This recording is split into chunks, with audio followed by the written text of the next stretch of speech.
The United States of America is turning 241 years old, and that's quite an accomplishment. When you discuss American history with somebody, the most basic topics to talk about are probably about the Revolution, Civil War, World War I and II, or the Cold War. Now, if you're currently an American, then you've probably gone through a high school US history course, and are probably somewhat familiar with these topics. But there are points in American history when things just aren't talked about, and it's probably for the better. Now, this type of stuff isn't just somewhat interesting facts about historical figures, like how Thomas Jefferson was a complete stuttering mess when it came to public speaking, and would frequently get nervous when under pressure. But there are weirder things. From outrageous to just plain morally wrong, here are my 4 outrageously lewd / obscure US history moments.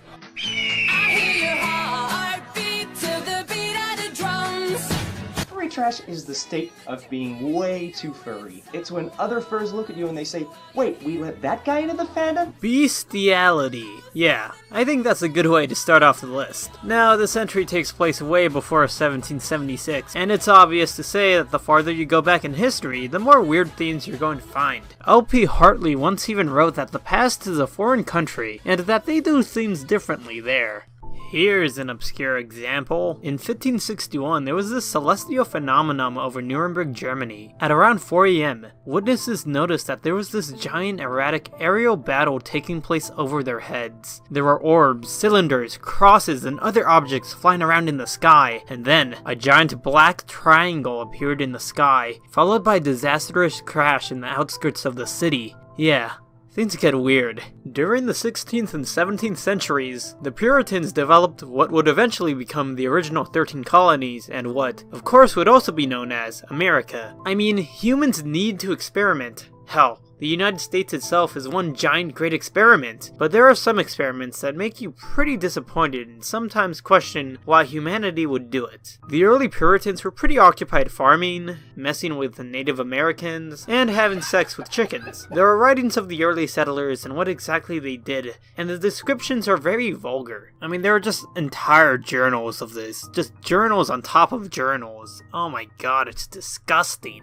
Bestiality or buggery was thankfully eventually claimed to be a crime as government started to take its shape. And if one were to continue with practicing buggery, they would be hanged due to inhuman nature. It still boggles my mind that there are still some people there who defend bestiality. However, that strange debate itself suffers from arguments of morality and logical standpoints between the two sides. It's not like I'm saying people who are furries are horrible people. I get that there is a difference between a furry and actually wanting to have sex with animals, but furries will still be labeled as probably just that anyways due to a lack of understanding. It's probably one of the most taboo of topics to talk about, so we'll just leave this entry with this. All the single furries, all the single furries, all the single furries. Now put your paws up. I'm just a pop, don't know how to stop. I'm shaking my own little tail. And what a challenge it is, because in 1988, the question is whether we're going to go forward to tomorrow or we're going to go past to the back. And I can tell you, listen. Vice presidents are pretty forgetful, especially the ones who are vice presidents of forgetful presidents. Martin Van Buren chose Richard Mentor Johnson as his running mate in the election of 1836, and what a great mistake that would be for him. This man is just simply awful. So Richard Mentor Johnson was a Kentuckian who fought in the War of 1812. Johnson eventually became a colonel, and of course people would refer to him as Colonel Dick. Johnson claimed to kill a famous Shawnee tribe member named Tecumseh, and he pretty much prided himself as some type of narcissistic asshat. He was elected to the Senate to fill a vacant seat in the 1820s, and then was selected as a running mate for Van Buren in 1836. However, in Van Buren's re-election bid in 1840, the Democrats decided to not even have a vice presidential nominee because of the huge liability Johnson was. Now this is when the story gets good. The main reason Johnson was a liability was because he had an open relationship, and I quote, with a Negro. She was 1/8 African American, and her name was Julia Chin. After Johnson's father died, he inherited her as a slave and would eventually fall in love with her. However, you have to understand that this is the 1830s and this type of stuff isn't looked on quite positively. She was too much of a, and I quote again, of a Negro. that Johnson couldn't legally marry her. Chin had 2 daughters with Johnson, and they were born as fully white people who would marry fully white husbands. In 1829, Southern Democrats rejected Johnson's Senate re-election bid, mostly because of his open interracial relationship. He retorted back at his fellow Kentuckians with this quote, "Unlike Jefferson, Clay, Poindexter, and others, I married my wife under the eyes of God, and apparently he has found no objections." Wow, what a guy! He stood up for his wife, and then she died in 1833. I mean, normal people would be heartbroken about this, but Johnson knew that the healthy thing to do was to move on, and what he did next seemed to be completely logical, for him at least. So he got together with another family slave, but she resisted and married another slave. This angered Johnson, so in his way to get even, he sold her to another slaveholder, and then got with her sister. The way this was translated into politics really hammered him. However, he did continue to campaign in the 1840 election, even going as far to even show off his battle scars at speeches and even igniting complete riots because of his presence. A forgotten human being, he is described as one of the most vulgar, if all vulgar men, in the world. Truly, he was trash.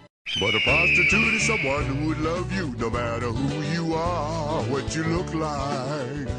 Yes, it's true, children. The deadliest conflict in United States history was the Civil War, when the South rebelled against the Union because of slavery. Well, actually, the reason itself is much more complicated than that. What was the cause of the Civil War? Actually, there were numerous causes. Aside from the obvious schism between abolitionists and anti-abolitionists, economic factors, both domestic and international, played a significant... Yeah. Just say slavery. Slavery it is, sir. But really, that isn't what this video is about. During the Civil War, soldiers needed ways to express their frustrated urges. I mean, over 600,000 people died during the Civil War, and that's a pretty significant margin of the somewhat tiny United States population at that time being over 31 million. General Joseph Hooker knew that the war caused obvious stress and sensed that his troops needed some way to relax. Hooker's great idea was to gather a large group of prostitutes to follow around his troops so that they wouldn't get too distracted while in battle with terrible urges.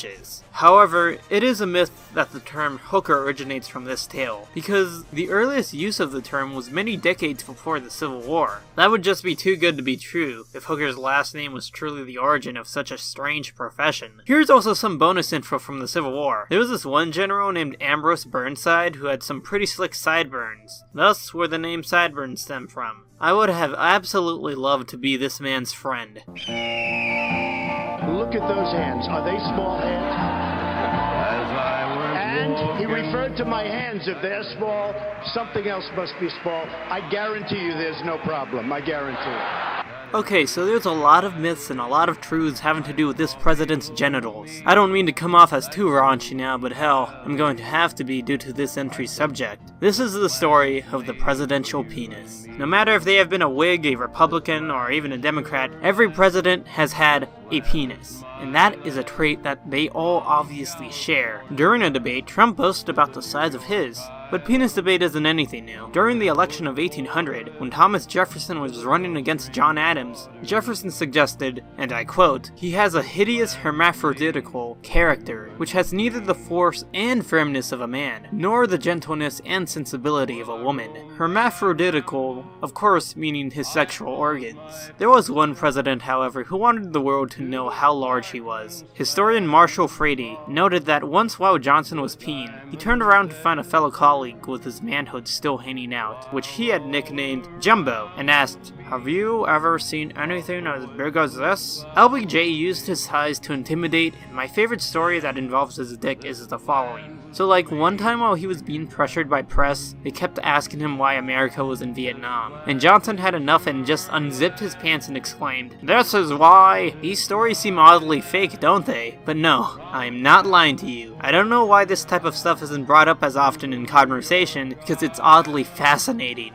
And so, at the end of the day, what was the point of this video, and why did I choose this topic in particular to celebrate the 4th of July? Honestly, if it wasn't for what those ragtag group of freedom fighters did back in 1776, I wouldn't be writing this right now. The story of a vice president and his horrible deeds, of a Civil War general and his hookers, and of presidents touting their size, would have never came to be. A domino effect from 1776 to all the way to 2017 has allowed me to do this. So here's to the United States of America. May freedom forever reign.